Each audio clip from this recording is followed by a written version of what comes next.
আচ্ছা, মনে পড়ে স্কুলের সেই প্রজেক্টটার কথা, যেখানে বিভিন্ন ধরনের পাতা সংগ্রহ করে প্র্যাকটিক্যাল খাতাতে কাঁচ কাগজ দিয়ে মুড়ে নিয়ে যেতে হতো। এক পাশে থাকতো পাতা আর এক পাশে থাকতো তাদের পরিচয়। আমি জানি ওই প্রজেক্টটার মধ্যে সবার একটা কমন পাতা থাকতোই, সেটা হলো অশ্বত্থ।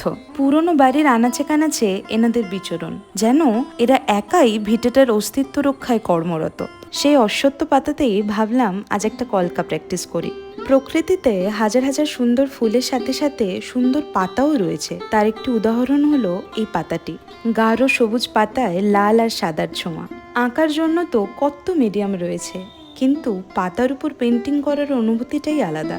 এই লোটাস কলকাটা আমি পিন্টারেস্ট খুঁজে বার করেছি। তোমরা চাইলে আমি কিন্তু লোটাসের উপরও একটা ডিটেলড এমব্রয়ডারি ভিডিও বানাতে পারি, কারণ পছন্দের ফুলের তালিকায় তো ইনিও বিরাজমান। আচ্ছা, এখানে যদি কোনো কলকা আর্টিস্ট থেকে থাকো